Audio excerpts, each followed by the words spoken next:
Oke, sekarang kita akan membahas mengenai sistem koordinat Kruskal-Scatters.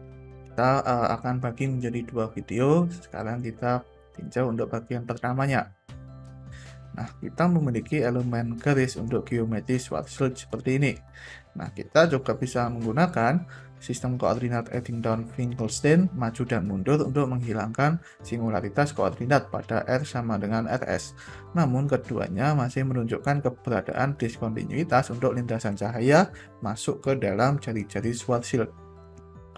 Nah, jadi koordinat maju diambil dalam bentuk CT aksen sama dengan U minus R, dan untuk koordinat mundur memiliki bentuk CT star sama dengan V ditambah dengan R yang sudah kita bahas sebelumnya.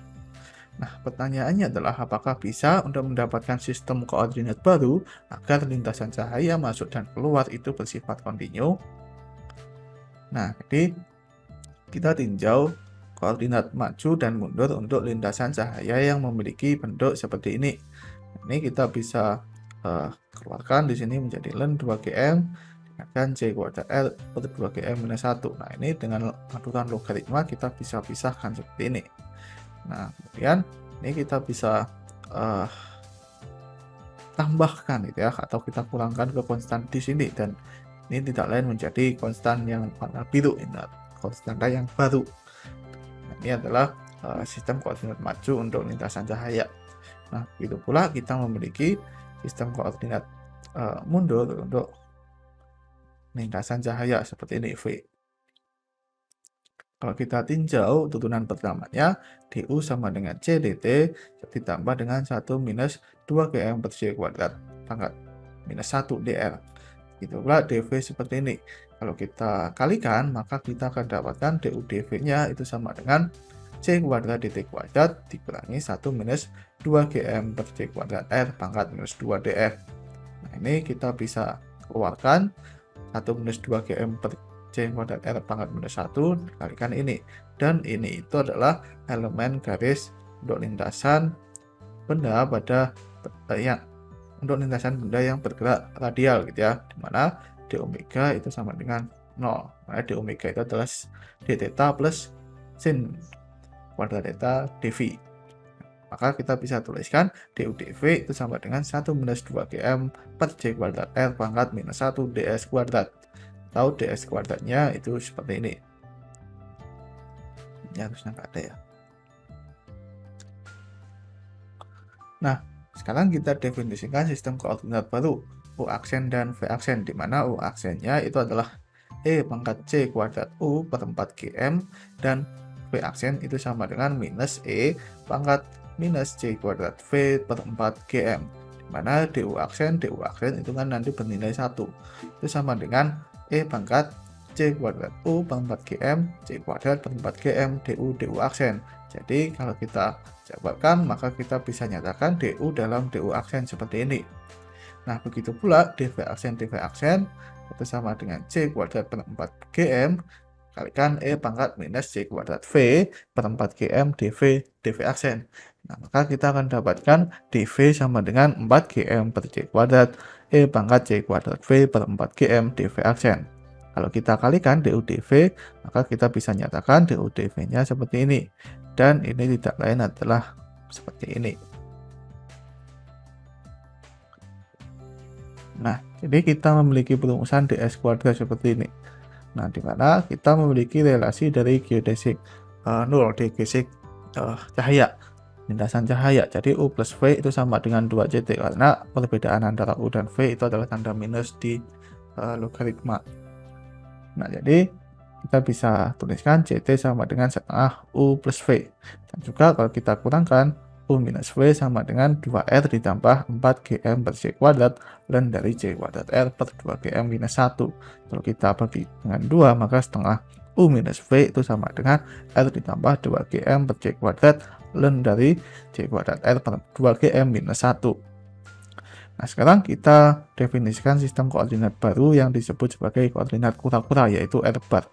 Mana R bar itu sama dengan setengah U minus V, sama dengan R ditambah 2gm per C kuadrat ln dari C kuadrat R per 2gm minus 1.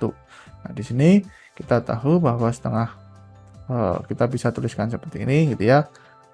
Dan kita bisa nyatakan bahwa ln dari C kuadrat R per 2GM minus 1 itu sama dengan C kuadrat per 4GM U minus V dikurangi C kuadrat R minus 2GM. Jadi ini kita pindahkan ke sana, kemudian kita kalikan ini gitu ya. Nah, atau kalau kita eksponensialkan, maka C kuadrat R per 2GM minus 1 itu sama dengan eksponensial seperti ini. Nah, kemudian kita kalikan dengan 2GM per C kuadrat R di kedua sisi, maka kita akan dapatkan seperti ini. Nah, di sini kita bisa melihat bahwa ini ketika bekerja di dalam ini, itu memberikan 1 minus 2GM per C kuadrat R. Dan kita bisa nyatakan dalam suku U dan V seperti ini. Nah, elemen garisnya ds kuadrat yang sudah kita dapatkan sebelumnya itu seperti ini. Nah, ini kita bisa ganti 1 minus 2GM per C kuadrat R dalam suku eksponensial seperti ini. Nah, ini kita bisa sederhanakan gitu ya, bahwa ini dan ini itu saling mencoret. Maka kita akan dapatkan ds kuadratnya itu sama dengan 32 per R GM per C kuadrat pangkat 3 E pangkat minus C kuadrat R per 2GM du aksen dv aksen. Nah, kita definisikan koordinat baru yaitu U sama dengan setengah U aksen minus V aksen, dan V itu sama dengan setengah U aksen V aksen gitu ya, U besar dan V besar, dimana du besar kuadrat itu sama dengan seperempat du aksen kuadrat minus 2 du aksen dv ditambah dv aksen kuadrat, dan juga dv kuadrat itu sama dengan seperempat du aksen kuadrat ditambah 2 du aksen dv aksen ditambah dengan dv aksen kuadrat. Nah, kalau kita kurangkan, du besar kuadrat minus dv kuadrat sama dengan minus du aksen dv aksen. Nah, jadi kita memiliki elemen garis seperti ini. Nah, ini du aksen dv aksen kita bisa menuliskan menjadi dalam suku minus dv besar kuadrat ditambah dengan du besar kuadrat. Nah, jadi ini adalah elemen garis untuk benda yang bergerak radial.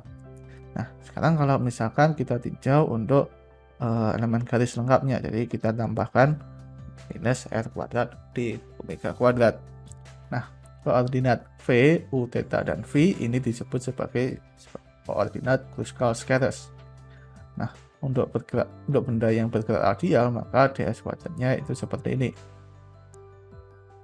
Nah, ini kita bisa tuliskan menjadi C kuadrat sebagai fungsi koordinat xi eta mu nu dx mu dx nu, di mana eta mu nu itu adalah metrik Minkowski dan x mu dan x nu itu adalah V dan U ini ya.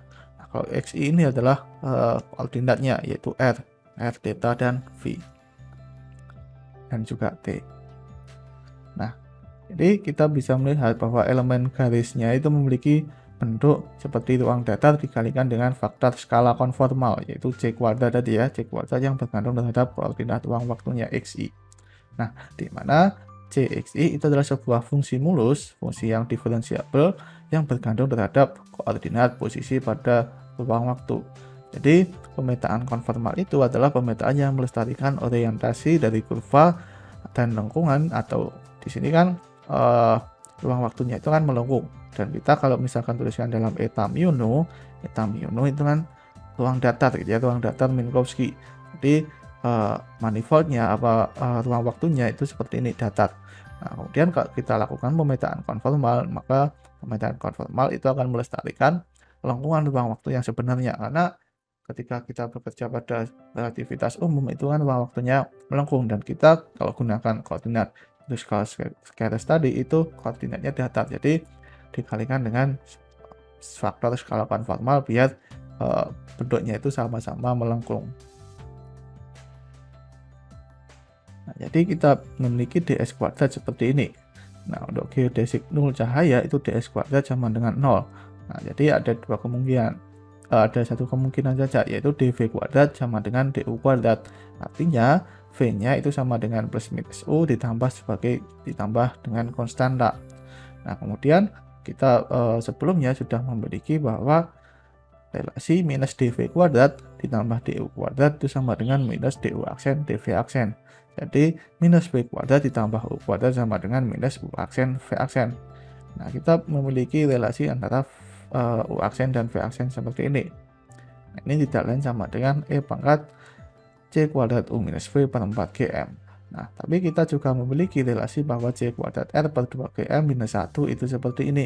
Artinya, E pangkat C kuadrat U minus V per 4GM itu sama dengan C kuadrat R per 2GM minus 1 dikalikan E pangkat C kuadrat R per 2GM.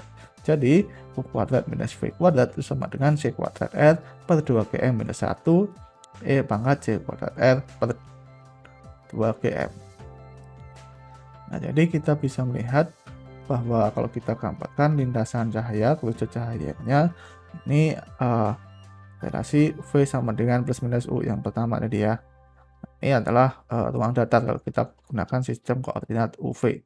Nah, di sini adalah bagian U kuadrat minus V kuadrat kurang dari 0. Ini adalah bagian dan di sini adalah bagian U kuadrat minus V kuadrat lebih besar daripada 0. Ini seperti bagian rupa ruang dan rupa waktu, tapi di sini koordinat U dan V. Jadi kalau kita gambarkan sistem kerucut cahayanya ini adalah sama persis dengan kerucut cahaya Minkowski gitu ya. Dan masa depan dari bendanya itu menuju ke positif dari V di sini gitu.